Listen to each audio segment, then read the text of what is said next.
I'm sorry, you were saying you were looking for you saw the did you see the video? Yeah, I saw the video, but the lectures sheets, like the Like the PowerPoints slides? you are presenting, slides. Yeah. Yeah, I haven't really made those available. I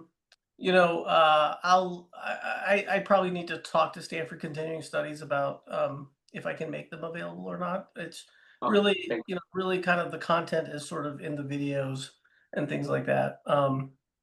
So, I'll see what I can do about that. But hopefully, I know last week there was a little bit of some technical issues. I guess some people were having hard time seeing the slides and things like that. I talked to Stanford, their IT department and stuff like that. So hopefully this week we should not have that problem. So hopefully the slides come through pretty clearly and stuff like that. And like I said, if there's any particular questions, feel free to ask and stuff like that. And then we can obviously tackle it from there. And I'm happy to send you um, more information and stuff like that if people want.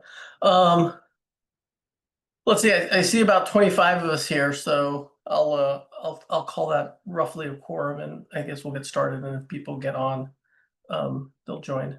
So let me try this. Fingers crossed. And hold on, let me get the sharing going. Where is this? Here we go. So,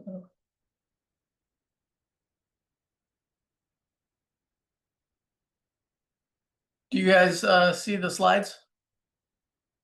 Or at least the cover? you. I Yes. see them. Okay, and it's okay. It should be pretty much full screen. I think they said if you guys have there should be a slider on the bottom. I don't have the slider on my end, but I think they were saying on the viewer side you should have a slider if you need to adjust the screen size or something like that. So, feel free to do that. But let's get started. And then if, like I said, if other people kind of join on, they can join in. So anyways, welcome to week 2. Glad to see all of you. Just generally what I'm going to do just right off the bat, I'll give a quick recap of, sorry, I'll give a quick recap of last week, and then really kind of talk about, the main reading from this week was, the State of Long-Term Expectations by Keynes, which I know is not the easiest thing to read, but I think is probably one of the most valuable things to read. And then obviously, the point by Larry Goldstein, which I think was easier article to digest, and hopefully the case study. But we'll go through that all in, I'll go through all of that. So if there's any questions, please, please feel free to ask. I think there's a couple of students who joined this week who were on the wait list, so they were not on the class last week. So welcome if you're new to the class. I hope you saw the video from last week. And again, if you have any questions, feel free to ask. In Canvas, there were a couple of questions that were submitted. So, I posted the answers. I think one of the questions was on the whole buy, borrow, and die strategy. So I answered a question about that. There was a question about small value historically, earning higher returns and why that may or may not be the case. And so I hopefully did an okay job tackling that question. And then, I was asked the third question, which was really what do I think is the right strategy if we want to outperform the benchmark over time? And really that was kind of the crux of last week's discussion. And, basically, my high level point, my 30,000 foot point is simply that when you look at most active investors, they feel like they have to do something at all the time, right? And I think that by feeling that they have to do something all the time, they end up, making mistakes and underperforming. Um, I think personal investors, the one big advantage that they have is they don't have to do anything, right? And we can sit still. And when we sit still, probably the right strategy is to just invest passively. And then when we really find those, what I call no-brainer opportunities, that's really when we should, kind of swing, or, when you see the fat pitch, that's really when you want to swing. And otherwise, I think you want to just really focus on avoiding mistakes. So that's really the crux of what the message was from last week. And we're going to be building on it, this week and in the subsequent weeks. Um, so anyway, so we're going to talk about that. We'll talk about how markets operate. Then we'll talk about how we can find investment opportunities. And then as I did last week, I'll make sure that I leave time at the end, if there's questions at the very end. But let me just kind of get started. So last week, really, what did we take away? First and foremost, active management in aggregate, earns the market return before costs, right? We learned that from William Sharpe and from Jack Bogle. Number two, the costs of active management are significant. That was really Bogle's point, that when you add up not just the commissions and trading costs, but really, things like fund lag, investor timing, capital gains taxes, right? There are significant drags. And that's why most active managers, especially when you look after taxes, before tax and after tax, they generally don't outperform. The market has transformed into a loser's game. That's the key point from Charlie Ellis, right? We are now in a market where it's professionals competing against professionals. And so everyone's got, the latest and greatest tools. And so it's really hard for, there's none of the quote unquote dumb money that used to be around when you were competing against people who didn't necessarily know what to do. And now it's really, everyone is pretty sophisticated. And so the end conclusion of all this is I believe firmly that traditional approaches to active investing, just won't work going forward. They haven't worked. The data shows you that they haven't worked. And I think, if anything, it's going to become even harder down the road. So the important question is, now that the market is dominated by professionals and all the professionals have significant resources and capabilities, what can we do? How can we invest successfully? And so what the topic of this class is really, one, understanding how traditional investors think and operate. And really, even though Keynes wrote his piece back in the 1930s, I think it was published in 1936. I think it's probably as real and as valuable today as it was back then. And we'll talk about that in a lot more detail. I think two is we should appreciate the disadvantages that professional investors have. And we'll talk a little bit about that. And then with understanding those disadvantages, that's how I think we can then think about how we can invest successfully. So let me just get right into it. So the first reading, the state of long-term expectations. I know it is not the easiest thing to read because of the way Keynes was writing back in a time when English was a lot different than we write today. That's hopefully you guys looked at the PDF that was on Canvas, because I'd actually gone through and put my own highlights into the PDF. So hopefully there's a lot of good stuff. I think it's a great piece of writing, but I know it's very hard. So hopefully at least the highlights kind of got you to the main points. So who is John Maynard Keynes? Most people know of Keynes as an economist. He created Keynesian economics, right? We named it after him. He wrote a big, long treatise called The General Theory of Employment, Interest, and Money, of which the state of long-term expectations is but one chapter of that. This chapter 12. He helped start the IMF and the World Bank. And then, interestingly enough, he was also the bursar of King's College, Cambridge. The bursar was basically the manager of the endowment. So let's talk about Keynes, the investor, right? So he's, like I said, he's best known as an economist, but he was also an investor. He managed the King's College endowment from 1921 to 1946. And over that time frame, over 20 years, he generated annualized returns of 16%. So pretty good, right? Pretty good as an investor. But what's interesting is, when you look at his early years, from the first, really kind of the first half, 1921 to 1931, the first decade, he followed a different strategy. He followed a macro strategy. So he was really trying to understand the economy and what was happening and trying to get in and out of different securities. And you could see he generated returns over that time frame of roughly 8% a year with about 49% annual turnover. So basically, 49% annual turnover means that on average, he was holding stocks for about 2 years. And the whole portfolio was turning over about every 2 years. And what did Keynes have to say about this? Well, he wasn't very happy. His statement, slightly paraphrased, is we have not proved able to take much advantage of the movement out of and into ordinary shares at different phases of the trade cycle. Basically, Keynes's way of saying that he didn't think macro really works. So what happened? Well, in 1931, he adopted a more fundamental long-term investing approach. You can see that his turnover dropped to 23%. So he was, instead of holding stocks on average for about 2 years, he started holding them for about 4 years. And his annualized returns, increased pretty significantly to, he was doing about 19% a year.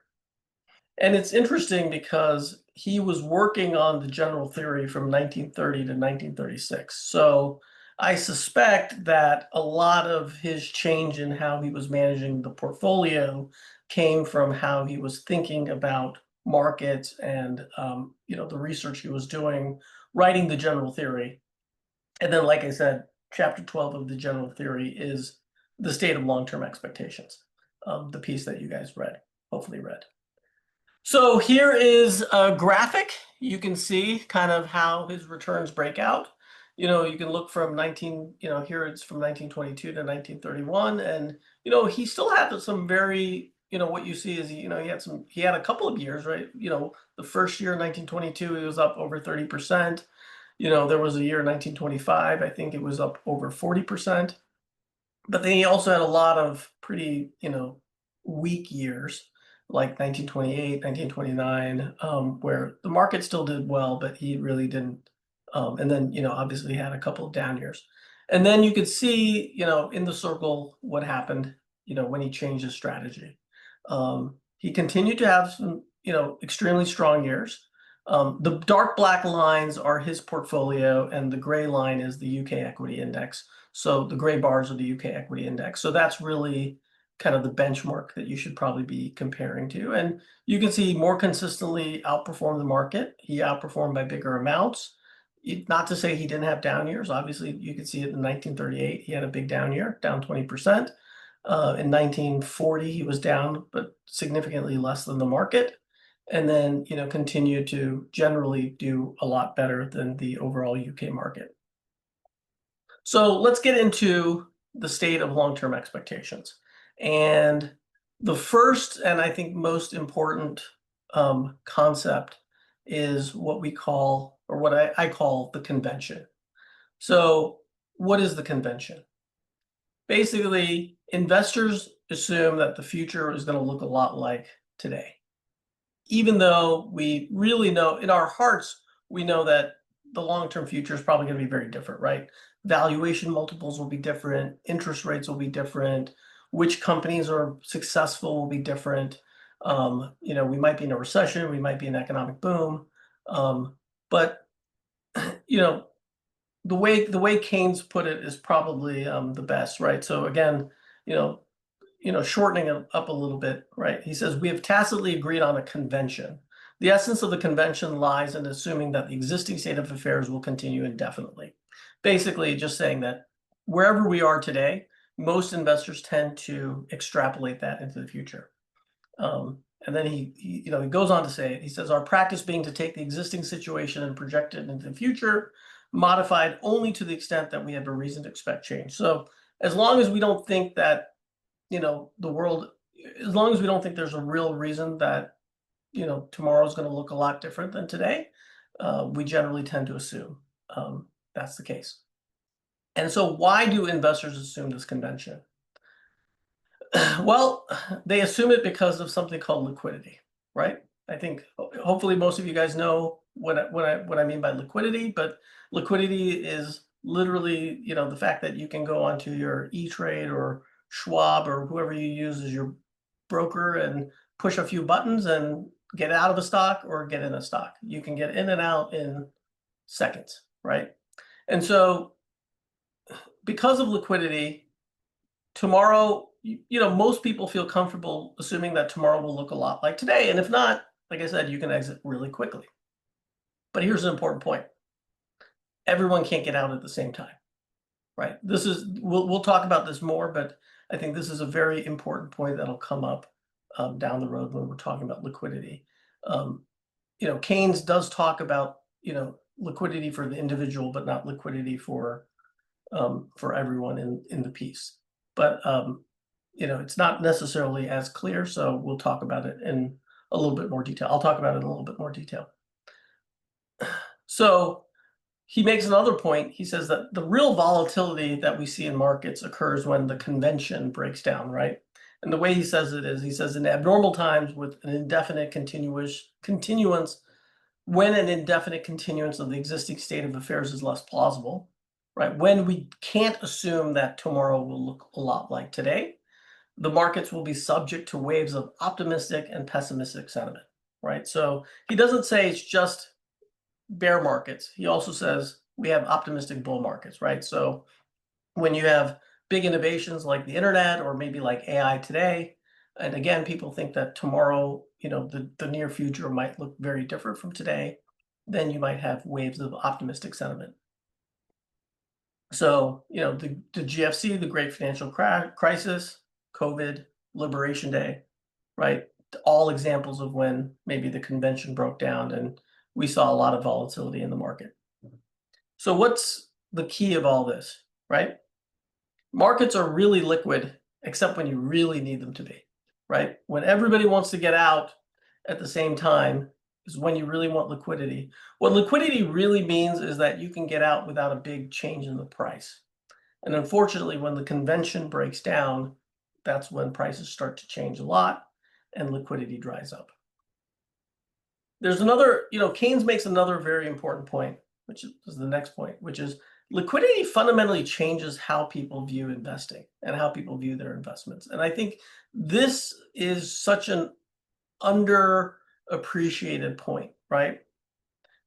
Without liquidity, why would you even bother revaluing your investments regularly, right? What would be the use, right? You can't, if you can't quickly get in and out of something, right? Why would you keep looking at it over and over again, right? Why do people keep looking at their stock tickers flashing on their, iPhones or on their computers? And instead, what you would your focus would be really more on the earnings, the dividends, that you expect to extract. Keynes in the piece, Keynes uses the example of a farmer, right? And he says the farmer who taps his barometer and decides to get out of the farming business at 11 o'clock in the morning and says he'll revisit it in the next week, right? So that's really the mentality that, especially in liquid markets, that people tend to use. And it changes, how, we perceive information and what we end up focusing on and not focusing on. So, right, with liquidity, you can easily get in and out of an investment. And so when you can easily get in and out of investment, right, the focus shifts on where you think an investment will trade, right? Where do you think the stock is going to trade tomorrow or, a month from now, 3 months from now, a year from now, things like that, right? What you stop caring about is you stop caring about if an investment is fundamentally overvalued or undervalued. And why? That doesn't really make sense, right? Is that real? Is that true? I think so, and I'll tell you why, right? Because whatever the valuation is, XYZ stock, NVIDIA trades at 33 times earnings, whatever the number is today. It probably will be around 33 times earnings tomorrow, right? And so you can not necessarily have to worry about the valuation of an individual stock or the market. Some stock that's trading at 100 times earnings today will probably trade at 100 times earnings tomorrow, right? Markets are generally fairly continuous.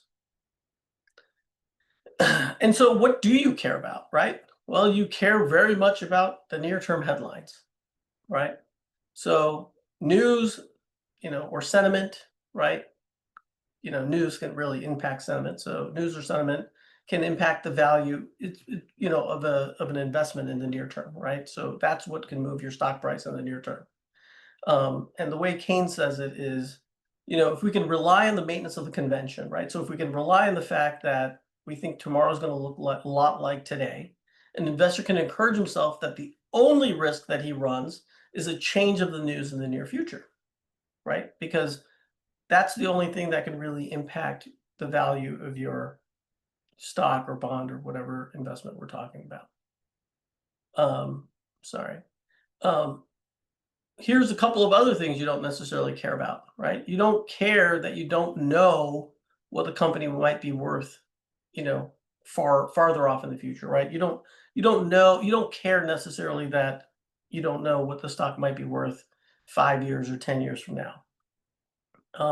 In fact, you might not even care if the company even exists or not years from now. And again, I think, there's so much good stuff in this piece that I have to keep quoting from it. So what does Keynes say, right? He says, assuming the convention holds good. So this again, assuming that tomorrow looks like today, it, meaning news, is the only change which can affect the value of an investment. And he, the investor, need not lose sleep merely because he has he has any notion what the investment would be worth 10 years hence. So you can sleep well at night, even though you don't have any idea if your stock will be worth a lot or a little 10 years from now, or if it's even going to be around 10 years from now. Because again, like I said, if they think the news is bad, they will just get out of the investment. That's the beauty of liquidity. Right? And if the change happens slowly, you can get out with a minimal loss. I see a raised hand. Charles, Yes, I just have a question regarding to this convention stuff. Today's truth not going to be holding in the future. You never know what's going to happen in the future. But then in the short-term investor, they don't even care about the future. Let's say we're a long-term investor, we do care about the future, but nothing gonna be holds true in the future as we see today. That's kind of conflict, right? Well, yes. Okay. So we'll talk about this. How can you invest with a way where you don't necessarily need to make a forecast about the future? And Yeah. really what it comes down to, Charles, is a couple of things. One is having a diversified portfolio, right? I think diversification is pretty important. And two, you know, you don't necessarily need to know precisely how the future is going to look, right? What's really interesting. I'll tell you this. I'll use a little bit analogy, but I'll tell you an analogy that I think is very relevant, right? So here we are. We're sitting. It's October October 8th, right? And if you ask me tomorrow if you know it's going to be hotter or colder than it is today, I don't know. It's kind of a coin flip, right? But if you asked me in, you know, sitting here in October, is it going to be hotter or colder in, next July than it is today? I can pretty confidently tell you that, like, yeah, I don't have a precise forecast, but I can make a confident prediction that it'll be hotter than it is probably today in October. It may not be 100% right. Maybe there'll be a heat wave here in October. Maybe there'll be a cold snap in July. But there are certain things that you can think about that, companies, if a company is doing X today, that, you may not know what the precise numbers might be down the road, but you have a good sense of they'll be bigger or they'll be smaller, or, certain, what's the right word? Inevitable arrows of history, right? If you want to think of it in that sense, right? Is are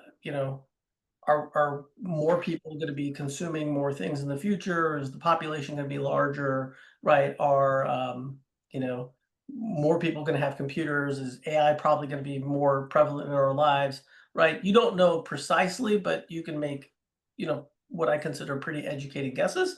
And when you're investing with what we call, a real margin of safety and a real focus on intrinsic value, you also have the downside protection. And again, we're going to be going into that in future weeks. So basically the future is not going to be the same as today, but we still need to do our best to try to predict. Make educated. We still want to make reasonable, educated guesses of the future, but also invest in a way where we're protected and we're investing defensively enough that if the future does not evolve exactly the way we expect, we don't lose money, right? And that's really the core concept behind margin of safety, which again, like I said, not this week, but in the upcoming weeks, we're going to be talking about that. Yeah, I understand that. So just, yeah, okay. Yeah, thank you. Yeah. Is it MD? Yes. Jay, I have a question like, say about the liquidity. If our strategy is to hold indices, and when the opportunity comes, we're gonna take the opportunity by selling the indices. But what's gonna happen when the market crash, and that time, if we cannot sell, or it's hard to sell, or to get the liquidity to get the opportunity? Do you think that's possible? Well, I mean, again, I think, look, the liquidity tends to exist. It's just, it might exist at a much lower price. Think about like things like what happened during, the COVID crash or something like that, right? Obviously, the market went down very quickly. And so liquidity didn't exist at where the current prices were, but liquidity did exist. And then really the question is this, right? You may be selling out at a low price, but if you're buying in, you might be selling out something that's, let's say, at 75, that's worth 100, right? But if you're using that to really buy something that's 25, that's actually worth 100, right? Even though it might be painful to take the loss, it's the rational thing to do, right? But that's really, and again, that really comes down to, understanding of, some of those other concepts that we're going to be talking about down the road. But it's very, let me put it to you this way. It's very rare where there's zero liquidity and you can't transact at any price. It's usually you can transact at a price, and most people don't like the price because they're anchored on what the price used to be. So any other questions? Okay, I'll get started. How do you make decision like what should be the selling? Like, say you said like something should be $100 but selling at 75, and then something should be at $100 but you're buying at 25. There is any formula like what should be the price difference that I can change my? Yeah, so there's, when we talk, I think it's week 4 when we talk about intrinsic value and how to think about where different investments should be valued. That's really where we'll talk about how to think about where investments are valued at and how to value it and what we think it could be worth. So again, I sound like a little bit like a broken record because I keep asking you guys to be a little bit patient because we're going to be getting to all these concepts. What I tried to do is I tried to use every week to kind of build up over time. And then, if you look at the syllabus, we kind of culminate with a bunch of case studies. So hopefully that will be, helpful in the sense of seeing everything put together. But really, the goal from last week was to talk about why most active managers underperform. So then how we can be a little bit different. This week's goal is to really understand in more detail how most professional investors think and invest and how the market really operates, so that then we can have a good chance of identifying the types of investment opportunities that we think that are more likely to do well in the market over time. Then, next week I'm going to talk more about, next week's class is really going to be about volatility and how to think about dealing with volatility of the markets, because the markets are very volatile, and volatility tends to scare people out of the market at probably exactly the wrong time. Then week 4, so 2 weeks from now, is going to be the class about intrinsic value and margin of safety. So bear with me a little bit, because I don't want to front run myself, but we will be talking about all that stuff. And like I said, if any of these things I don't touch on, again, feel free to use Canvas, send a question. I think Canvas is great because if you have a question, I'm sure others in this class also have the same question, and then I can answer the question for everybody all at once. But just bear with me a little bit. I've actually thought this through about how I want to talk about these different topics, and I know everyone is eager because everyone wants to start using these tools and start trading in the markets immediately and start making money, hopefully immediately. But just bear with me a little bit, and then I think hopefully you'll be very happy. Anybody else? Raise your hands, please, so I can see, because I can't see everyone on my Zoom screen. So if you raise the hand, then I can see who's speaking. Okay. All right. So let me just keep going, and then again, we'll feel free to interrupt me.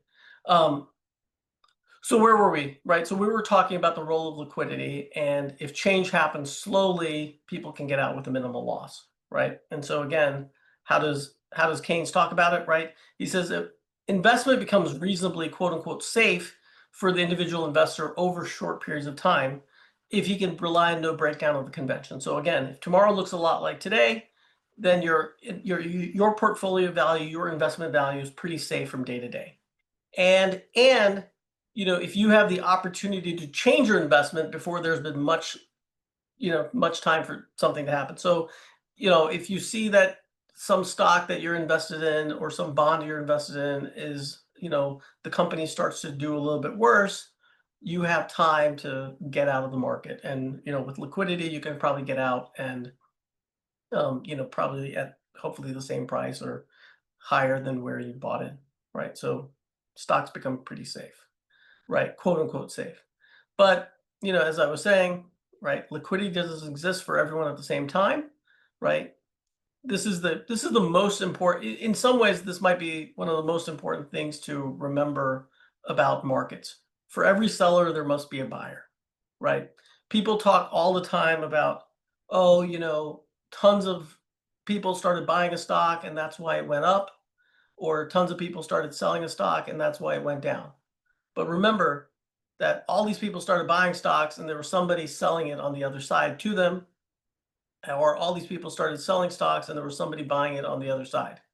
And so that narrative is never right. You hear it all the time on CNBC or in the financial press, but it just fundamentally can't be right. What it really means is that, a bunch of people started buying a stock and they started acting with more urgency and they became less caring about the price they were paying. And so they pushed the price up. Or a lot of people started selling and they cared less and less about what price they got, and they started acting with more urgency, and that's why the stock went down. So really, when you think about stock prices or really any investment price and the direction it's moving, it just tells you more about which side of the trade is acting with more urgency than the other, if that makes sense. So what happens when everyone wants to sell at the same time? Same problem, right? Markets are liquid, except when you really need them to be. So then moving on to Keynes's next point. Keynes's point is that professional investors are really no different, right? They're no different. Up until now, we thought maybe, he's just talking about, mom and pop, retail, individual investors, right? But he goes on to say that professional investors are no different. They also care about where an investment will trade, not what it's worth, right? And again, he says, for most are largely concerned, again, for most, it means most professional investors are largely concerned not with making superior long-term forecasts, right? So not really thinking about what the business might earn many years from now in the future, right? Not making the superior long-term forecast. before seeing changes in valuation ahead of the public. So trying to really guess where, if a stock is trading at, a multiple of, a PE of 20, and you think that maybe people will value it at 25 in a few months, trying to make that guess more than anything else. So effectively, he's saying that professional investors are short-term oriented, right?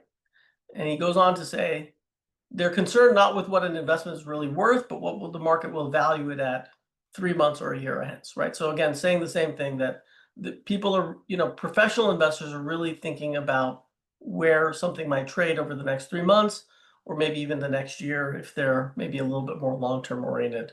But we'll see. I'll show you some real data, and you'll see that just how short-term oriented professional investors really are. And Keynes actually doesn't, he says it's not the professional's fault, right? He actually goes and makes this point as well. And,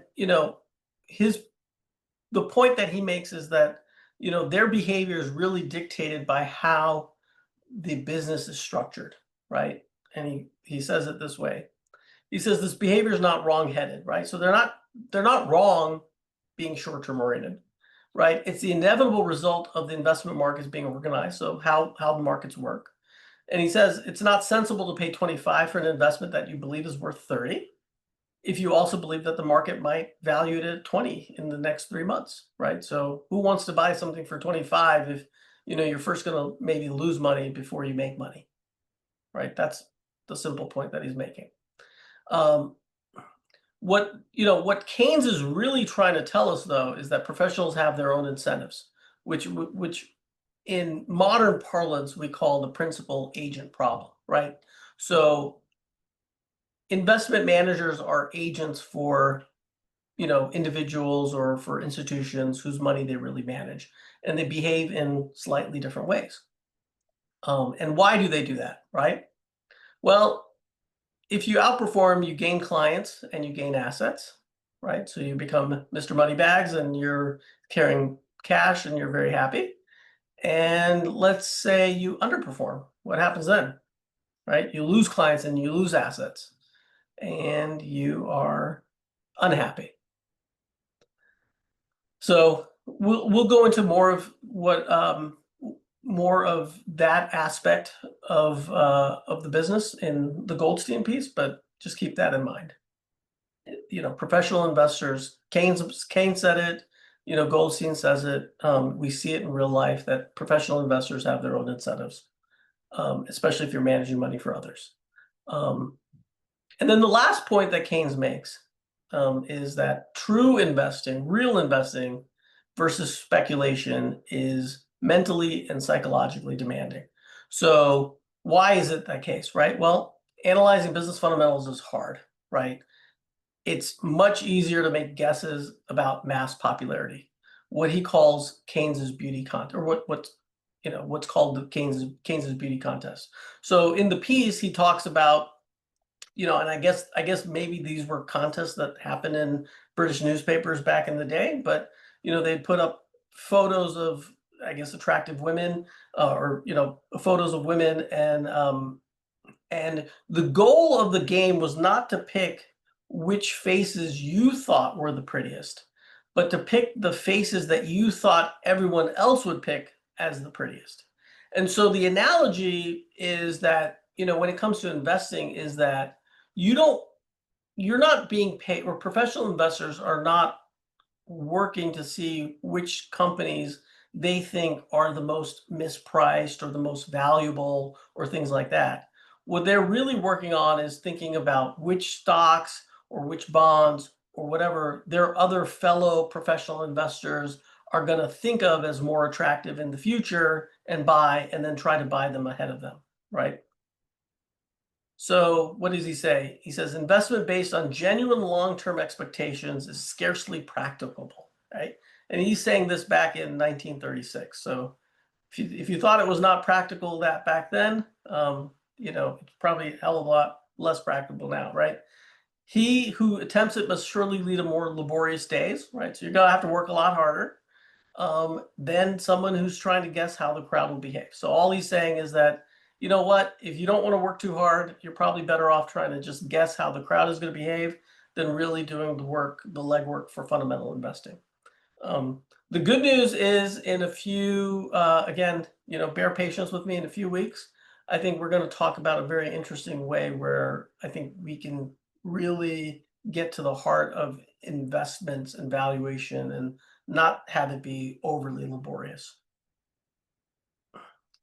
This next point, speculation is fun, investing is boring. It's kind of saying the same thing in the last point too, but he says it this way, right? The game of professional investment is intolerably boring and over-exacting to anyone who is entirely exempt from the gambling instinct, right? So real investing should not feel like gambling, right? Well, we all probably like or enjoy gambling. I know I do a little bit. So, it's not going to be as much fun on a day-to-day basis. And why, right? People want to get rich quick, right? He goes on to say it needs more intelligence, right? What needs more intelligence? It meaning fundamental investing needs more intelligence than beating the gun, right? Than trying to figure out what's going to be more attractive ahead of everybody else, And then he goes on and says human nature wants quick results. There's a particular zest in making money quickly, right? I think we all. I don't know if there's anybody I know or anyone who would disagree with the fact that we'd probably all prefer to make our money faster than slower. I think it's just human nature. This actually gets me to a very interesting point. I think one of the most painful things in investing is watching your neighbor get rich. And so during times of speculative bubbles, or hot stocks, hot tips, right? Why do we get sucked in, right? Whether we admit it to ourselves or not, I think we all suffer from a little bit of jealousy and a little bit of envy, and we see our neighbors getting rich, even if they might be taking excessive risks or not really knowing what they're doing and just being lucky. And that's very painful. And then over time, we get sucked in. I personally believe that that's what happens in bubbles, right? You see people making money, you can't stand it, right? They're taking big vacations, they're upgrading their houses, they're buying fancy cars, and then finally you decide you have to do it as well, even though you know in your heart that it's probably not the right thing to do, but you can't tolerate being left behind. If anybody is completely immune from that, please let me know how you've managed to do that so that I can do it myself. And then his other point is investors risk looking dumb to others, right? And this is a little bit of a longer point, right? But the point that Keynes is really making is that when you're a long-term investor, you most likely are going to be buying things that are unpopular. And when you're buying things that are unpopular, the average person is going to think you're crazy, right? They might be making, money buying, whatever stock is going up today, and you might be making money, or you might be buying the things that are going down today, right? If for whatever reason, right, you make money, right? Well, people will say, oh, you're making just like really crazy bets, right? And they'll dismiss it. And if you don't make money right away, right, which is probably likely to be true, right, they'll kind of say, well, of course, you big dummy, you're buying the worst stocks out there, right? And that's really what Keynes is trying to say here, right? If he's successful, it only confirms the belief that he's rash. And if in the short run he's unsuccessful, which is very likely, he won't receive much mercy. And then, this is a pretty famous Keynes quote, right? Worldly wisdom teaches that it's better for reputation to fail conventionally than to succeed unconventionally, right? So if you buy the same hot stocks that everybody else is buying and they all go down, well, you're no dumber than everybody else, right? They all lost money, so you can't blame you for losing money, even though you all lost money. So out of curiosity, what did people think of, if anybody has a couple of sentences, what did people think of this piece? I've kind of said my piece on this. Anyone have any comments they would like to share? I didn't know it was actually Keynes that wrote this because it didn't come with the name attached, and I thought it was a more recent article. It's actually very readable for something that was probably written, what, 80, 90 years ago? Okay, well, that's good. I'm glad it was readable because, he talks about things like, especially at the very beginning, he's talking about investment and, kind of, he's trying to tie it to real investment in the economy and things like that, which I thought might be a little bit hard for people to understand, which is why I kind of put in the highlights. But David, I'm glad that you thought it was valuable. Anybody have significant disagreements with anything that Keynes says, or from their own experience, think about Yeah. how markets are Yeah, different? yeah. So this is more like let's say this is like a rule or something. You're searching for something unpopular. If you go for the popular, let's say there's some rules, some principle or rule become popular. At the time he gets popular, it just malfunction, right? It's not going to work anymore because everybody chasing for that principle. So which means you should keep searching for or keep doing something unpopular. But however, if you keep doing something unpopular, which is already a principle, say if anybody try to do something unconventional, unpopular, it is everybody was seeking for that one. I don't know, maybe it's good for like a diversify. Everybody, they're unique. They're searching for the unconventional, unpopular, because they're unique. That's why they get something is just good for himself. Maybe it is not popular, but it's good for himself. Then he finds a way to make money. So that's my comments. My comments basically says you should not go to the crowd, go to popularity. It is true, may not be true, because if the market is really hot, probably you want to ride in the wave, right? You want to go for it. But the long run, you still want to have your own unique way to invest. That way is your own unpopular way, maybe. Yeah, I'm not sure if I said it clearly. It was just a. No, I think I understood, Charles. The point that I think you're trying to make is that, well, and maybe I'm paraphrasing what you're saying, but I think Sure. I think what you're saying is that you can buy unpopular things. You know, there's always the risk that they stay unpopular. And so are you better off not just buying what everybody else is buying and riding these waves of momentum and things like that? And there are people who just trade momentum and whatever's working today, right? In fact, I would argue that that's what most investors actually do, right? And so there's nothing wrong, with necessarily following that strategy, especially in the short run, right? I would just say that in the long run, markets tend to make the most number of people. Markets exist to prove the most number of people wrong. Let me put it that way. So if everybody is making money in buying, Nvidia or Broadcom or whatever, if you time it right, you'll make money, right? Yeah. Yes. Can you repeat that? Can you do that consistently? I think that's maybe a little bit more of a challenge, but again, that's where this class exists. And I by no means expect that everybody is going to change their investing views based off of this class. I know a lot of you guys have been investing yourselves for quite a while, but just something, hopefully at least something to think about. I see a couple more questions, so let me just hit them really quick because I want to be sensitive to the time. Suraj. Yeah, my question is more around. So I know, like, psychologically, it's very difficult because of fear, greed, and envy as well. But even then, like, we have long history of performance in terms of like that long-term investing works. So why there are like so many smart people in the finance industry? Why it's hard for these folks to beat the market, even knowing that like long-term investing and like basically looking at the longer term horizon works better than short term?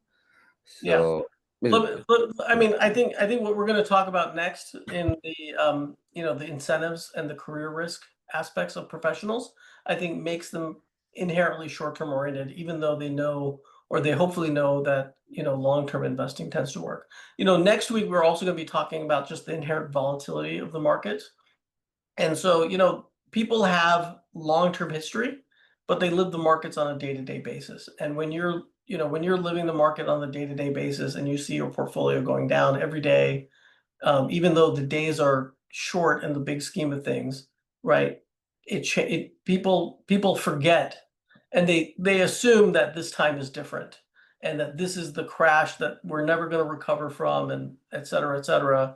And that's why I think people lose some of their discipline, and that's really why the whole class next week, as you'll see, is really about thinking about the long term and how to think about volatility, because I think volatility is probably the single greatest enemy that we all face as investors, because we always feel like we know what we're going to do and we're going to always behave rationally and coolly, and then when the markets crash, right, we lose our nerve. So hopefully next week we'll talk a little bit about how you can keep that perspective. Karthik, is that Karthik? Yeah, thanks, Jay. Thanks for the really nice synthesis of a fairly terse paper, which I also didn't know was authored by Keynes. My question is a couple of things. One is, it may sound pedantic, but isn't the point long-term speculation is harder than short-term speculation? Because all investing is also speculation about long-term trends. I mean, I think okay, so yes and no. I think what hopefully you'll see over the next couple of weeks is that long term there is a difference between investing and speculation. And when you really are thinking about the long term, and you're really thinking about look, there are some people who don't believe in a thing called intrinsic value, right? I'm not one of those people. I actually believe there's such a thing as intrinsic value, and we can at least do some level of benefit to try to estimate what we think intrinsic value is. So what I would say is, I think in the long term, it's less about speculation and more about true investing. And then, again, I'm going to sound like a broken record, but, bear with me the next few weeks, and then hopefully I can at least show you how I think about it. Okay. My question is, what's the probability, say, if we find a boring and undervalued stock, what's the probability market will correct, it will come to the fair price? I think pretty high. Pretty high. I mean, listen, the market doesn't allow things to stay cheap, right? Because there's lots of, especially in, if we're using, developed markets, right? There's private equity, there are activist investors, there's enough mechanisms to try to arbitrage, right? If a company is just very cheap, another company will come and try to buy it. If a company is very cheap, private equity might come to buy it. If a company is very, very cheap, activist investors will say, start buying back stock, or start doing something, or, change management, or do something to raise the profile. So there are, there are, thousands, if not millions of people, making sure that, we're not leaving, pennies and dollars lying on the ground forever. So I would just say that just looking at the market over time, you never know for sure, and maybe you will find the one stock that stays cheap forever. But in reality, even if a stock is cheap forever, the company itself can do a lot of stuff, right? They can buy back their own stock, they can pay big dividends, they can do things like that to return a lot of value to their shareholders. So in some ways, a low valuation actually is really good, because it helps create more value over time. But again, we could talk about that more. How to know it's not a value trap? We'll talk about that. Yeah, we'll talk about what makes a value trap potentially, and what doesn't make a value trap. But really what it comes down to is, if a company is growing, then over time, right, it's not a value trap, because if it's cheap and it still keeps growing, then it just becomes cheaper and cheaper over time. So so the investment basically really need to look at the intrinsic value, right? And for the speculation, basically just guess what the other people think, or what the other market invest. Exactly, right? Charles. That's exactly right. Investing is looking at intrinsic value and price and finding where the biggest gaps are and capitalizing on those gaps. And speculation is really just trying to guess what you think is going to become more popular down the road, and go from there. Hey, Karthik, if you don't mind, maybe let me just because I want to be sensitive to time, let me just take all the remaining questions at the end, because there's still a fair number of slides I want to get through. I just wanted to show you guys. There's one chapter in the general theory that relates to. Sorry, this is just a clip. I wanted you guys to hear from what Buffett had to say about Keynes. The markets and the psychology of markets, and the behavior, market participants, and so on. That probably is, aside from Ben Graham's 2 chapters, 8 and 20, and The Intelligent Investor, I think you'll find you get as much wisdom from reading that as anything written in investments, and you'll know it when you see it in the general theory. It's a chapter that jumps out to you about the securities and so on, and I could be chapter 8, but I may be wrong on that. But I would recommend reading that. Keynes and Graham, from vastly different starting points, came to the same conclusion at about the same time in the 30s as to the soundest way to invest over time.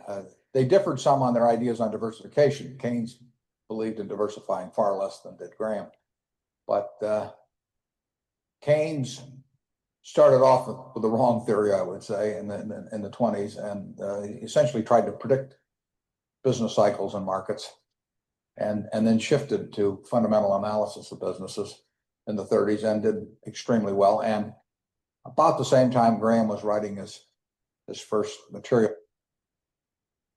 So anyways, just a short clip. It's from the 1994 annual meeting of Berkshire Hathaway. But besides chapter 8 and chapter 20 of The Intelligent Investor, which we also will be reading in this class, at least Warren Buffett thinks that The State of Long-Term Expectations is probably the next most valuable thing to read in investing. So hopefully that hopefully you feel like you got something out of it. Let me speed up a little bit, right? So let me just go to the next point, right, which is how the next piece by Larry Goldstein, how we think about long-term investing, or how we think about investing. Lawrence Goldstein, right? He was a VP at Drexel Burnham, but really, his big claim to fame is he started a fund called Santa Monica Partners back in 1982. And since 1982, he's compounded about 16% a year. And then in between, he also managed the Michigan Business School Fund, where, for 9 years, he did about 21%. So it's one thing when you have high returns. It's another thing when you have high returns for a long period of time. So the point that he makes is, he talks about yield curves, and he talks about something called the equity yield curve, right? So Keynes really explained how traditional investors, at least in my mind, think and behave. Active managers' incentives really encourage short-termism. And then, we can use this concept of what we call an equity yield curve to really capitalize on this short-term behavior of most professional investors. So what are yield curves, right? So when we think about yield curves, we normally think about yield curves with regards to bonds, right? If you're familiar with investing, you probably think about bonds in terms of, yields in terms of bonds, right? A bond yield curve is normally upward sloping, right? So we demand more return for lending money for a longer time, what we call a term premium. And what it is higher yields basically compensate for greater uncertainty. So I just told you that bond yield curves are normally upward sloping. Here's the US Treasury curve from not that long ago. it looks like it slopes down, and then, you know, after 2 years, it slopes up. Why is that the case? Well, the market right now assumes that the Fed is going to be cutting interest rates for the next 2 years. But what you do see is that it is upward sloping as you get out longer in time. So if you lend money to the U.S. government for 10 years, you make about 4.1%. If you lend money for 20 years, you make about a little less than 4.7%. Here is the bond yield curve for Germany. It is also a little bit inverted at the front end. The ECB is expected to be cutting rates a little bit, but then you can see it's nicely upward sloping over time. And then here's the curve for Japan. And again, you see the same, you know, it's actually flat for the next couple months, and then it's upward sloping. So seems like that's generally the case. You know, an equity yield curve, right? Well, there's no, you know, we can't plot an equity yield curve. We have to kind of conceptualize it. But like a bond yield curve, we should expect higher returns over longer periods of time, right? But unlike bonds, it's not just because of higher uncertainty, right? And what does Goldstein say, right? He says the equity yield curve has a positive slope like a bond yield curve, but it's decidedly steeper, right?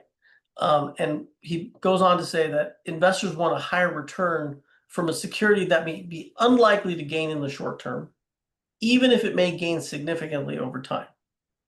Okay, that's kind of interesting, right? So I might get a high return even if, you know, I have a high level of certainty. And so why, you know, Goldstein's argument is that the higher returns exist because of active managers' incentives, right? Active managers want investments that are going to work today, right? And why, right? This is what he says, right? He says we see this behavior, you know, this behavior observed in investment community, which manifests an overwhelming predilection for securities that have positive relative returns. So what stocks are going to do well, or what bonds are going to do well over the next 1 year, particularly prior to the end of a given year? That's interesting. Why? Professionals want to get paid. He says it very simply. The reason for the short-term focus is logical, right? The compensation, what managers get paid in the investment management industry, is broken down into artificial time horizons, right? The typical fund manager's bonus is based on year-end results. We see this all the time. You see stocks that are doing well, do well into December, or stocks that do badly. You know, people sell them, you know, sometimes for tax loss selling reasons, sometimes for window dressing, sometimes, you know, year-end performance chasing.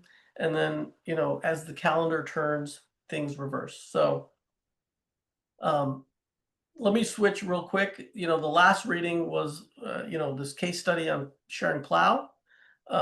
This gentleman named Nick Sleep. You may not be familiar with him. You know, again, he's historically been an investor who's run under the radar screen. He and his partner ran a fund called Nomad from 2001 to 2014. They did 18% a year. He was profiled in a book called Richer, Wiser, Happier, and so he's gotten a little bit more of a following now. In 2014, he decided that he'd made enough money, and he shut down his fund and created a philanthropy. And so that's what he does now. The case study is about Schering-Plough, which is a pharmaceutical company. And so when you see what happens is, you know, first the stock declines pretty significantly, right? So what happens first is the FDA, at the time, I think Claritin was Schering-Plough's largest drug, and they closed down their factory for some compliance failures. And then they had a consent decree with the FDA, which prevented them from doing line extensions. So generic competition started to come in and erode the Claritin franchise. On top of that, the state started investigating them for certain marketing and pricing practices. And then the SEC started investigating them for Reg FD breaches. If you remember Reg FD, so Reg FD came in to effect in 2000. That's regulation full disclosure. So you're not allowed to tell just material information to certain people. You have to tell it to everyone broadly. And I guess Schering-Plough, you know, was in violation of that. And so what did you see? Well, between 2000 and 2003, Schering-Plough stock got, you know, fell by about 75% from 60 down to about 15. And it was pretty miserable if you were a Schering-Plough shareholder. That's a stock chart of Schering-Plough. Pretty bad. But why is it interesting? Well, Schering-Plough, SGP, had a drug called Zetia. Some of you may, in fact, take it even today. It's still around. And it's a drug that worked in a combination with another drug that Merck had called Zocor. These were both two different drugs that work to lower cholesterol, so big market. And in fact, Schering-Plough and Merck, they created a 50-50 joint venture to market the combination of Zetia and Zocor. And they started that all the way back in 2001, right? But what was interesting is Zocor itself didn't go off patent until 2006. So Merck wasn't really excited to promote the combo drug until their own drug went off patent. But, as was stated in the case study, Schering-Plough's earnings, you could say once the drug went off patent in 2007, I'm sorry, that's a typo. It shouldn't be 2023. It should be 2003. We're going to double. And despite, pretty good visibility into that, almost none of the Wall Street analysts rated it a buy. So what happened? Schering-Plough stock went from $15, around $15 in late 2003. That's when Nick Sleep was doing this interview, to about the low 30s in 2007. The earnings actually did double. They went from about 80 cents in 2003 to $1.65 in 2007. The stock did decline in 2008. Obviously, the great financial crisis happened. Schering-Plough also had a drug trial scandal that hurt the company. And then Merck ended up buying Schering-Plough in 2009 for $28 and change in cash and stock, roughly a $41 billion acquisition. So here's kind of the long-term chart. So you can see this is where Nick Sleep buys Schering-Plough kind of in the late 2003.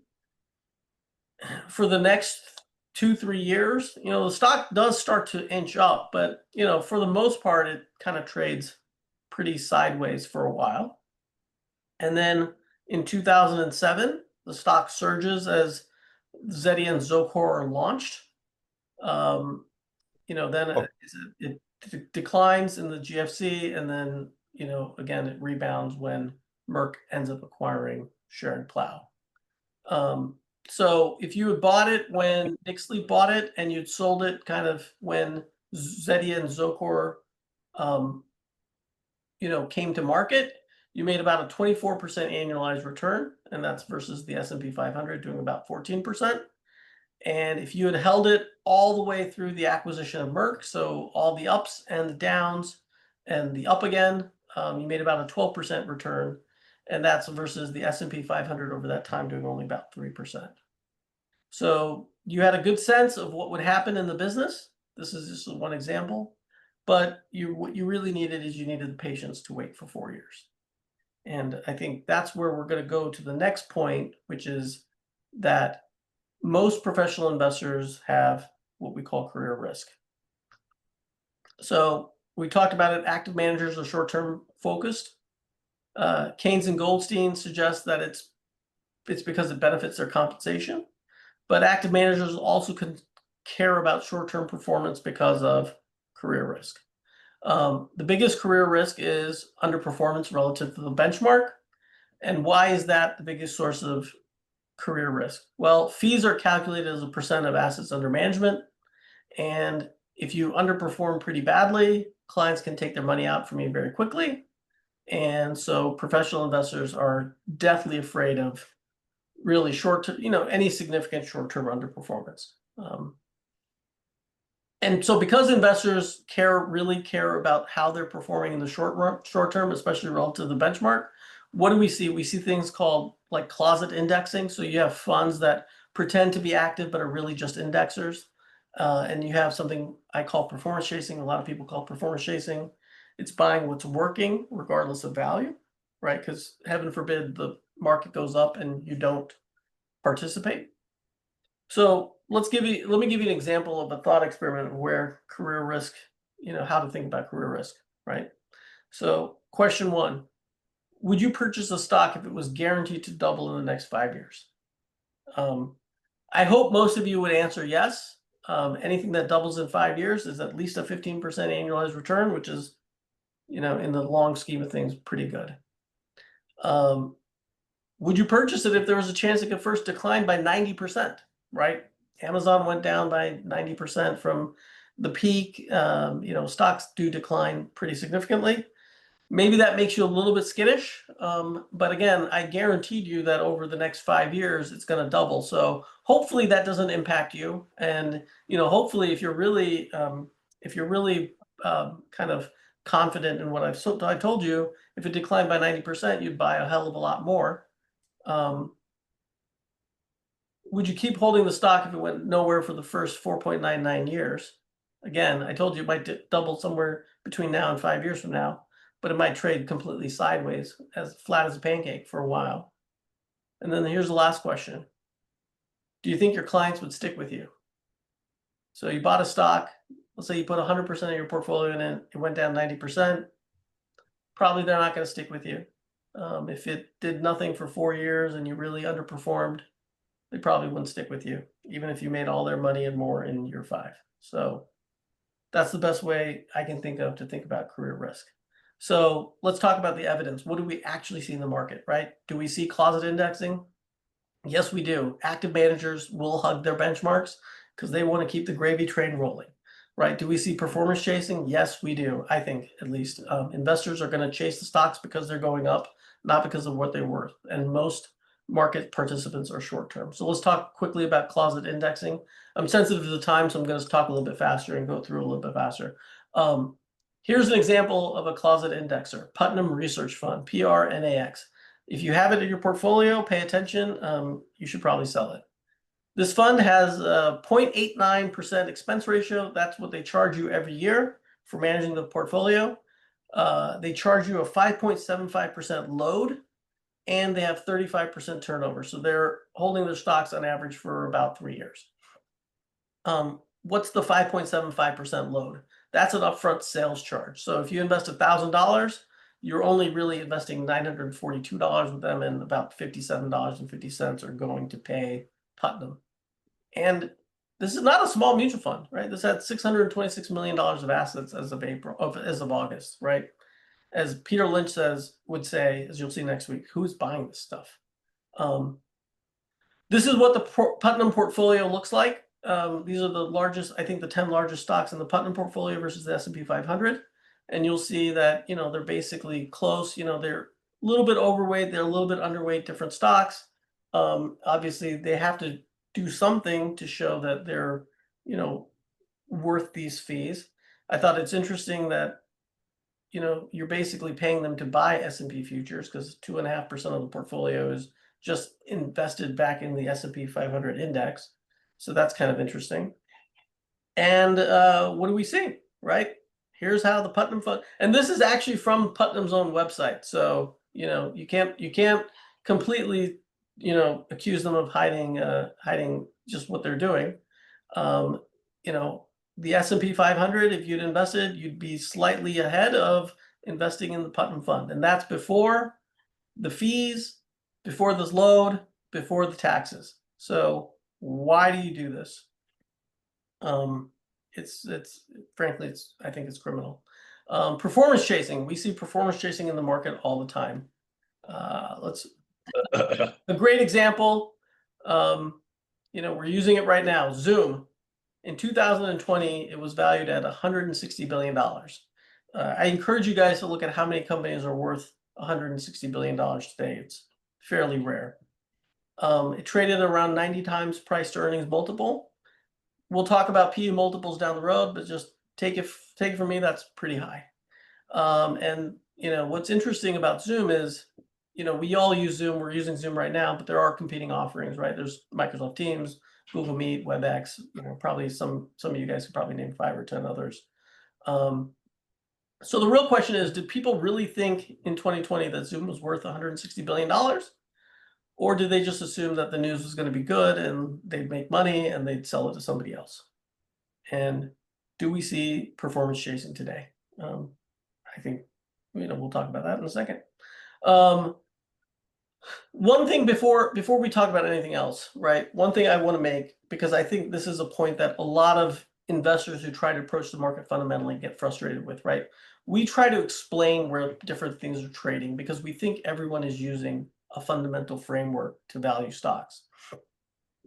So when you look at NVIDIA and you see it trading at 33 times earnings, or Google trading at 22 times earnings, or Meta trading at 20 times earnings, we try to build narratives. Well, maybe Google's business is going to go away, or Meta is going to get regulated, but NVIDIA is going to continue, on their great path, and that's why they, why they do what they, why they get valued where they get valued.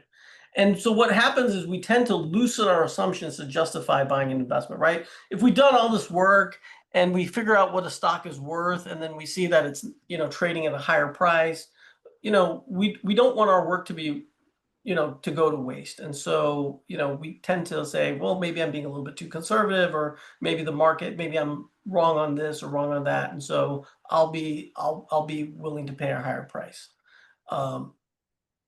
And I would argue, again, if what we talked about with Keynes and what we talked about with Goldstein, and just how, if you have experience in the market, I think, frankly, that's just the wrong mindset, right?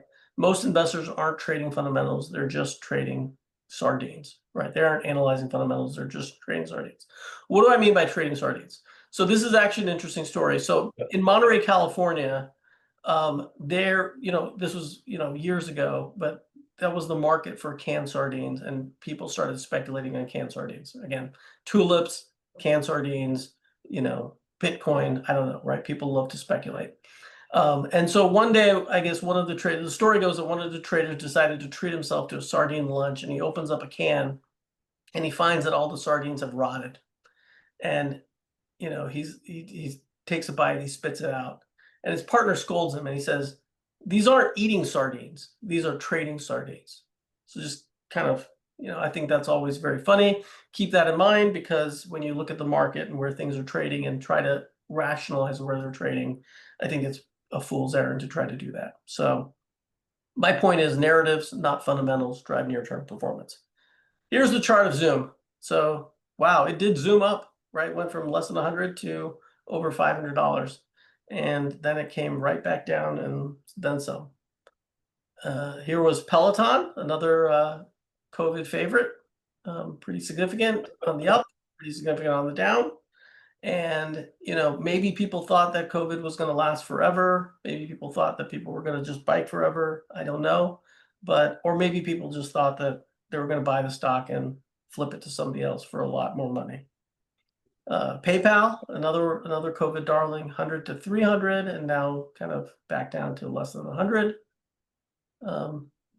Maybe this is example of performance chasing today. I'm not going to make any comments on that, but when you see stock price charts that look like that, it makes you at least suspect it. Rocket Labs, again, very hyperbolic moves. Robinhood, maybe hyperbolic moves. So maybe performance chasing is alive and well today. Short-termism. So the average stock in the S&P 500, the average holding period is a whopping 5.7 months. So we can think about how long the average holding period is, because we can look at how many shares are outstanding and how much volume trades in an average day, and then think about how long would it take for the whole share count to turn the hands over. So just really simply, if a stock had 100 million shares and was trading 10 million shares a day, well, the average holding period would be about 10 days, right? The ownership would change hands kind of fully in 10 days on average, right? So what does it mean when the average holding period of a stock is 5.7 months, right? Well, it's what Keynes said, right? The investor's focus is on how the stock will do probably over the next 1 or 2 quarters, right? They're definitely not thinking about how the business might perform over the next 5 or 10 years. Nobody is really thinking and investing long-term is really the key of it, right? So let's take some of the best stocks out in the market, right? Microsoft, the holding period there is 18 months, right? Wow, a year and a half, right? JP Morgan, 16 months, a little bit less. You can see some of the other ones, and then you can see some of the companies with the shortest holding period, Supermicro, Coinbase. People aren't even holding them for a month. And then maybe kind of, I came across this pretty recently. I thought this was pretty interesting. So United Healthcare, again, it's a company that's run into some problems recently. Stock has gone down a lot. What's interesting is Berkshire Hathaway, bought $1.5 billion of stock, and then this analyst wrote this report, and you can see it's as of August 18th, so not that long ago. And he rates it a neutral. At that time, the stock was at $271, and he thought that the price would be worth $325. But the point that he makes is really interesting, right? His title is significant earnings power, but significant uncertainty, right? And he goes on to say that, Berkshire's buying only reaffirms that the widely held view by investors that the earnings are depressed. And if you can take a 5-year view, you likely will do well, right? But, again, I applaud his honesty, right? But few investors have that investment horizon.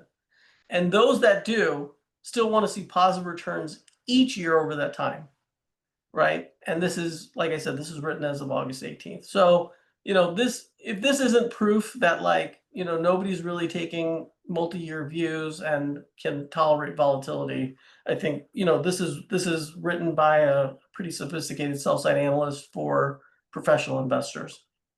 And I'll make this point in a class in a few weeks, but don't listen to experts, right? You can see that here when this article was published, where this report was published, the stock was trading at 271, and he thought it was worth 325.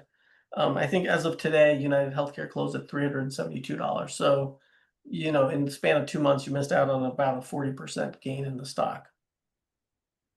So where do we find investment opportunities? Again, I'm sensitive to the time, so I'm going to go fast. I'll try to leave time at the end.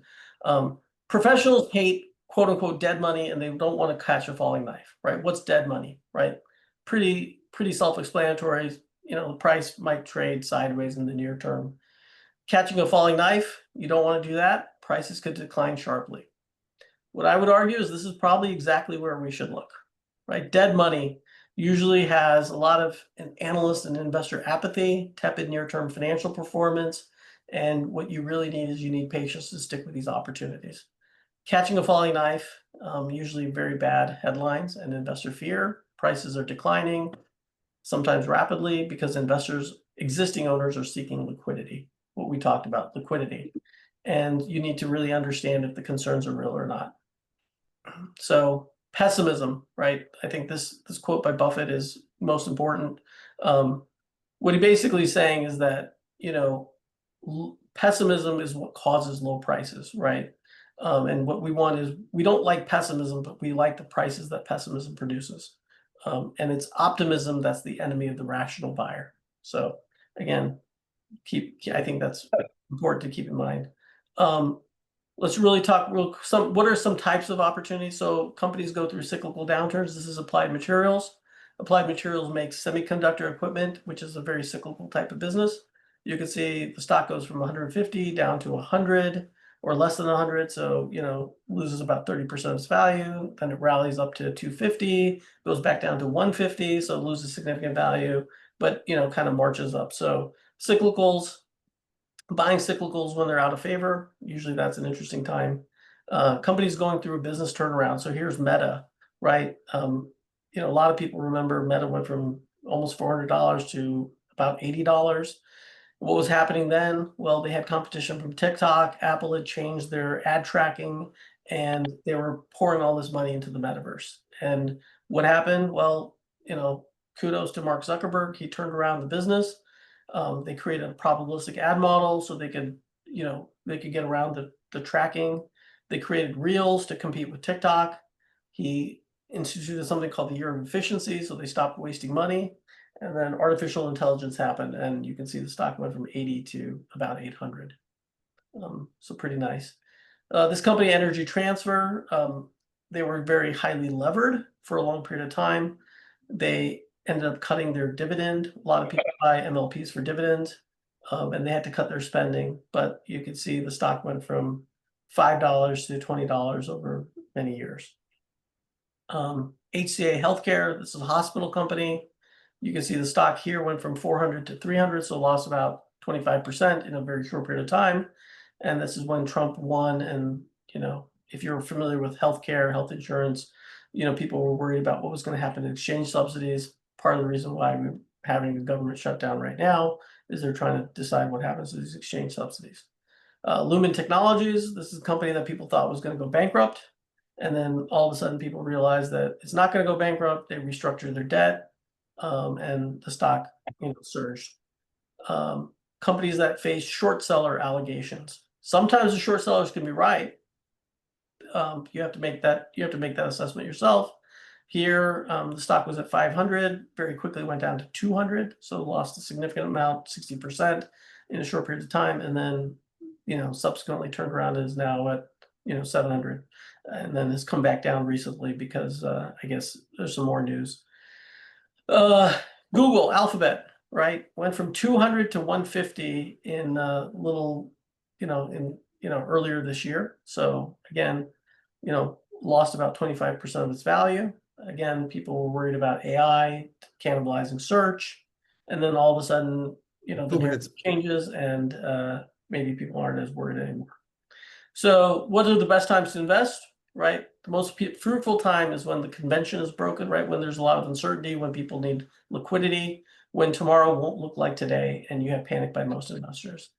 So, COVID, GFC, Liberation Day. What you really need is the confidence that companies, industries, or the market will adapt and figure out ways. You know, what about shorting stocks, right? Professionals, you know, we talked about performance chasing. These stocks go up to really high levels. Shorting can be very profitable, right? If you had shorted Zoom at, you know, 500 or wherever it was, 200, you'd be very happy. But it's very risky. Because why? Because as simply as I can say it, a business that can trade at 1 times a crazy price can trade at 2 times a crazy price. And you have unlimited downside if you're selling something short.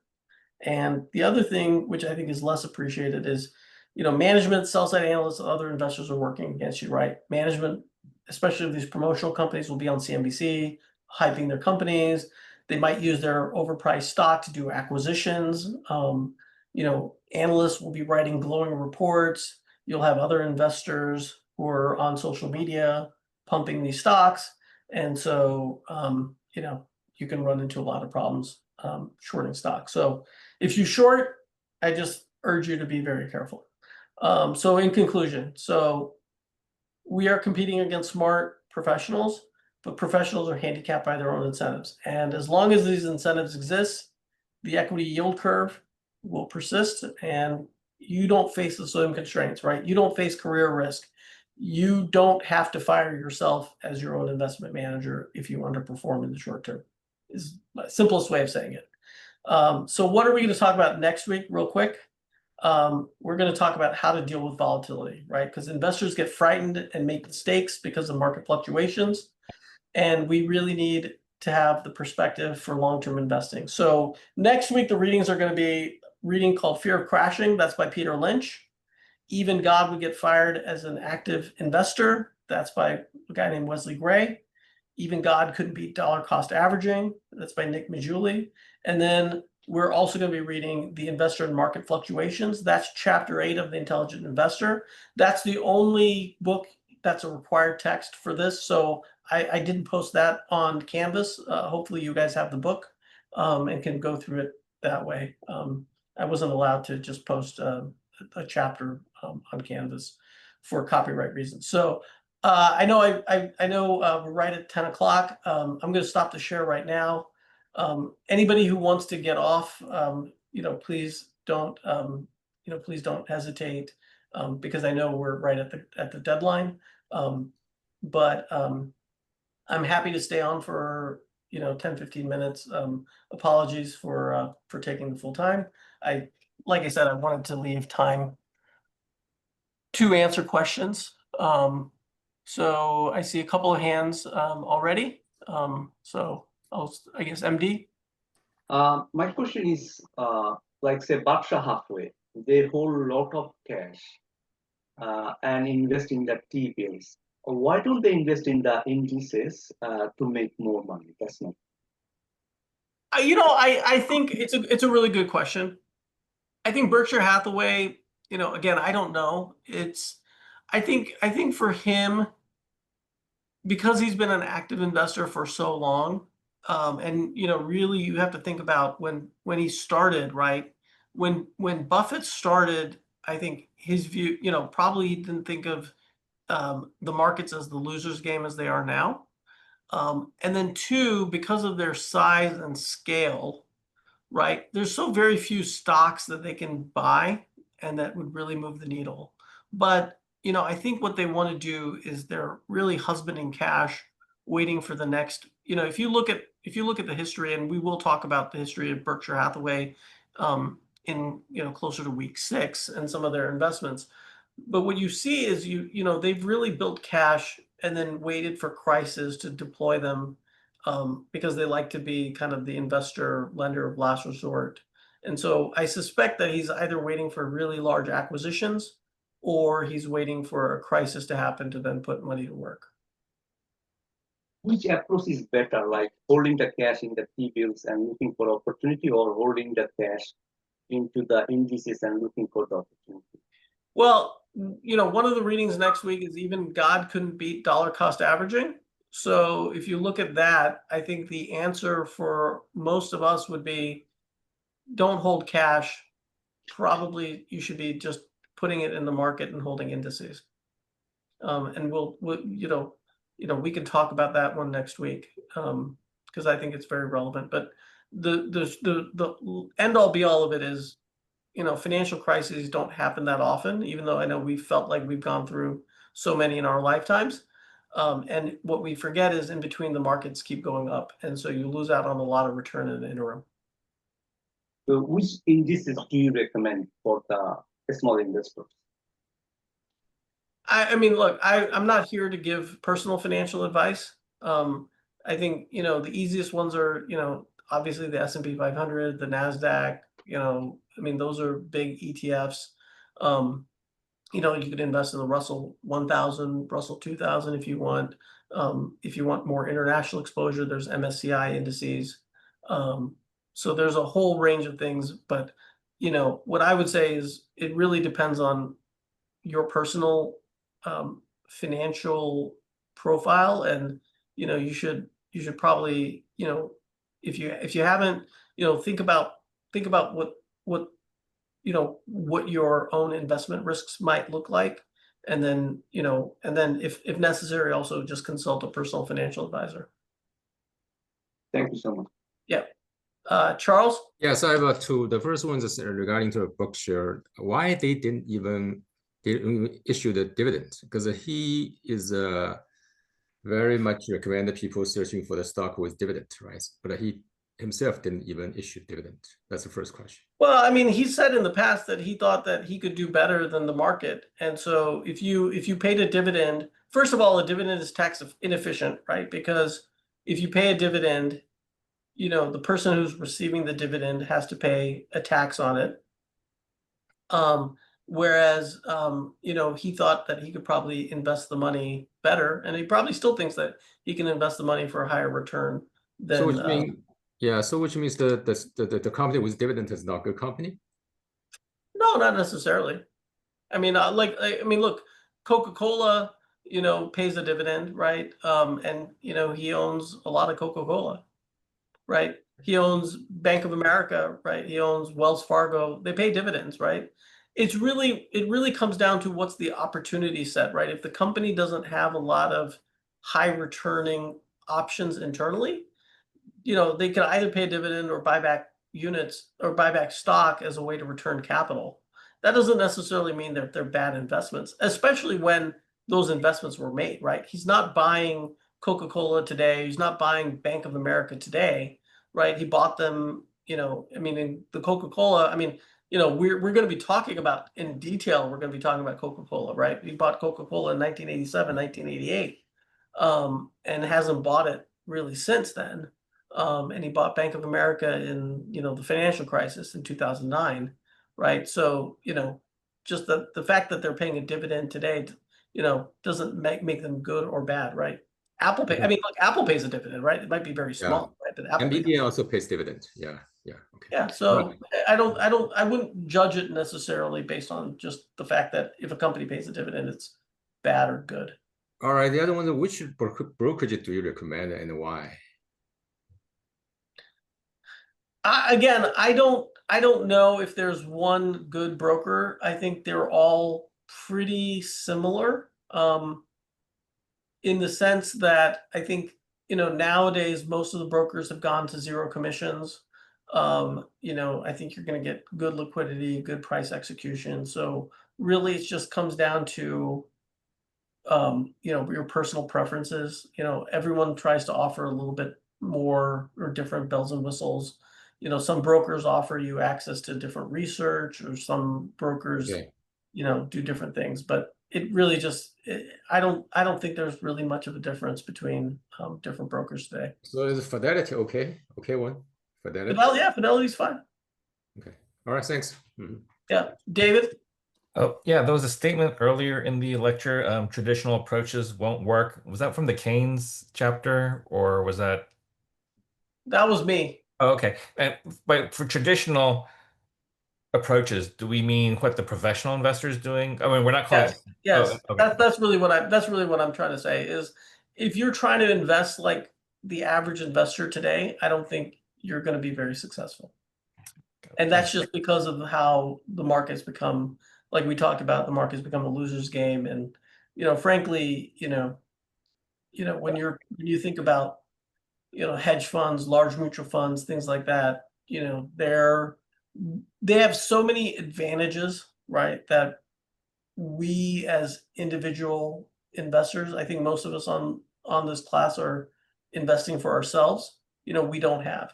And really what I'm trying to explain in this class is they have a lot of advantages, but they have major handicaps, right? And their handicap is the short-termism, and we don't have that handicap. And so we can exploit that's, it's like Sun Tzu in The Art of War, right? You're trying to figure out where your enemy, you don't want to attack your enemy where he's strong. You want to attack him where he's weak. And that's where they're weak. Great. Thanks. Yeah. Suraj? Yeah, I have a question around in this thought experiment, like suppose like a hedge fund was owning like Meta in 2020 or whenever that stock price started going down, right? So at the start of the year, it was owning Meta, and then it went down by suppose 20%, 30%, 50%. So why it would incentivize that hedge fund manager or any fund manager to sell the Meta at loss? Because even if you sell it, then also it is going to cause your poor performance, right? So why do you want to sell it? Because it's not like you are selling it and you are getting higher return. You are selling it at the lower price, so then also it's going to affect your performance. So why not just keep it and rather than selling it?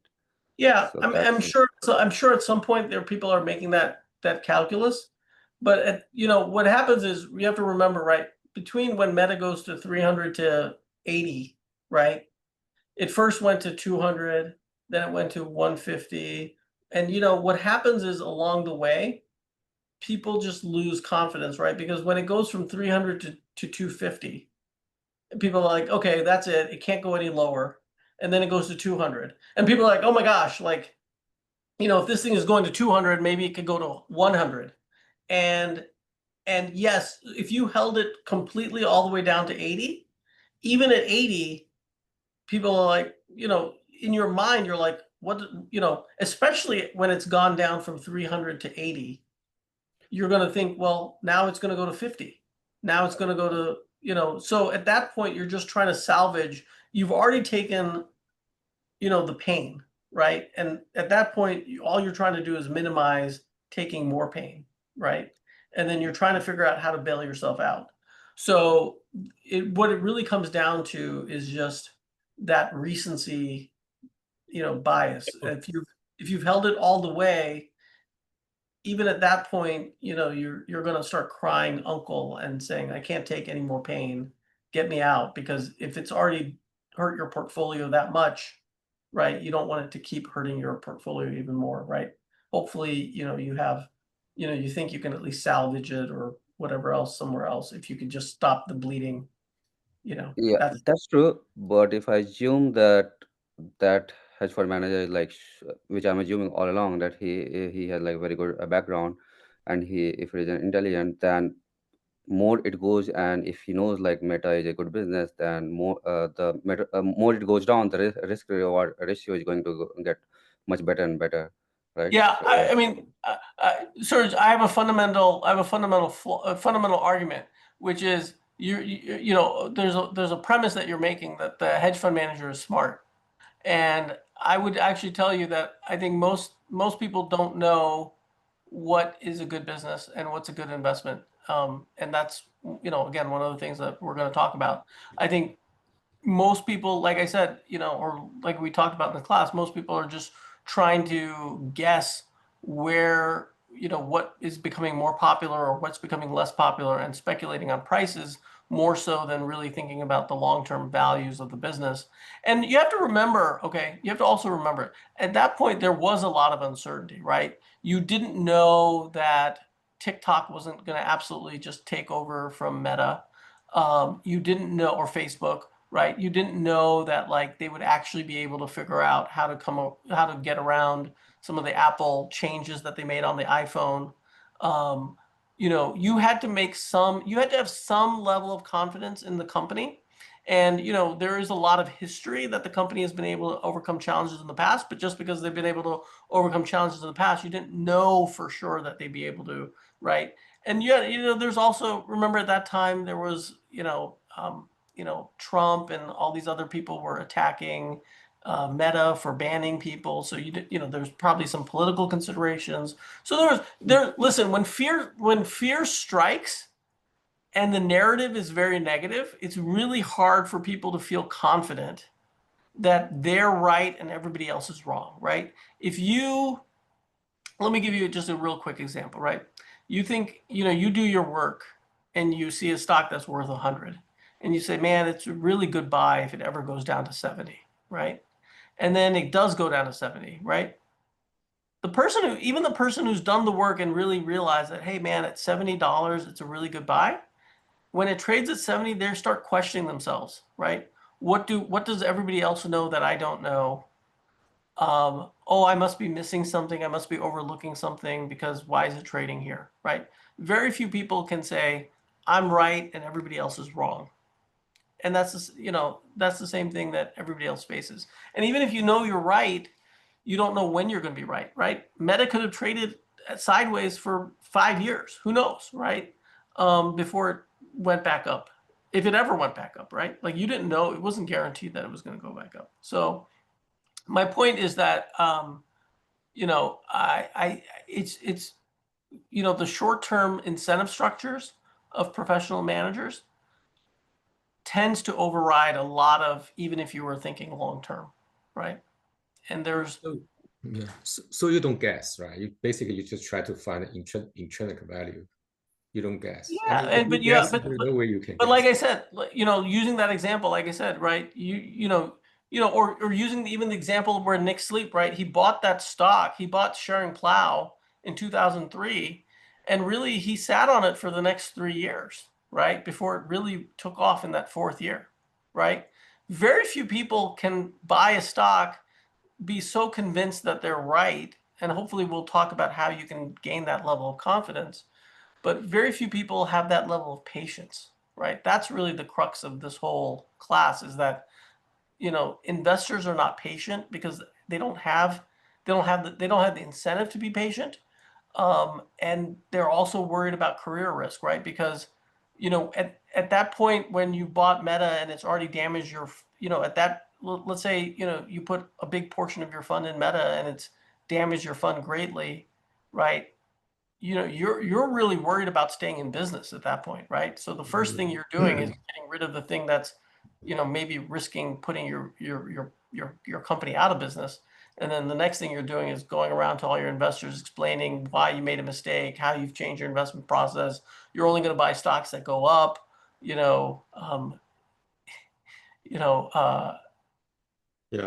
that's what you generally see. Karthik? Jay, I don't know if I'm going to ask this clearly, but let me try. first class, you made the point of the disadvantage of professional investors, the fees, short-term mindset, hedge fund managers, what's working against them. This class, you're elucidating the advantages of a long-term mindset and the equity yield that you should get by being a patient investor. Is that roughly correct? That's a big takeaway. Yes, I think that's correct. The only other thing I would say is, you know, it really behooves you to buy the things that are unpopular today, Right. because those are the things that professional investors, which is really what most of the market is today, are staying away from. And when you can buy those things where you have, you know, like the case study of Sharing Plow, right? The company is conviction of long-term, right. Yeah. But if you can look out and you can see a brighter future in the future, right? If you could buy Sharing Plow knowing that they had this great drug that was already approved and it was just a matter of time and waiting, right? And you had the patience to say, like, look, I don't know exactly when the market will recognize the value, but I believe the market will recognize the value, right? To me, that's the advantages that we have that professional investors don't have, right? Totally agree. So the question I'll have, and maybe that's the future class, is, how do you identify the signals? Where does this not become speculation versus sort of more certainty? And even the Facebook example, if you can go back and say, using your future class, would you have bought Facebook at 90? What were the signals that made it a good long-term value play versus speculation? I don't know that it would come back up to $800 from 90. That will be a useful exercise. What you'll see is this. Right. And we'll talk about Meta specifically in one of the later classes. But what you'll see is at the bottom, Meta was trading at a level where if they just paid out 100% of their earnings, you would have probably made 10% a year, and that's a market return without any future growth. And the business, when you look at the business was growing, right? And the business was still growing, right? We may also talk about when Buffett bought Apple, right? Apple, he's not buying Apple today, right? He's selling Apple today, right? But when he was buying Apple, in 2016, right, it was also trading at where if nothing else happened and if Apple just said, like, we're going to just completely stop growing and we're going to pay out all of our earnings, you would have made 10% a year, right? You just have to have confidence that the earnings aren't going to continue to go down, or they could at least be stable, right? Because if they're at least stable, and in reality, the business is still growing, right? But even if the business wasn't growing, you'd be making 10% a year, let's say, in that case.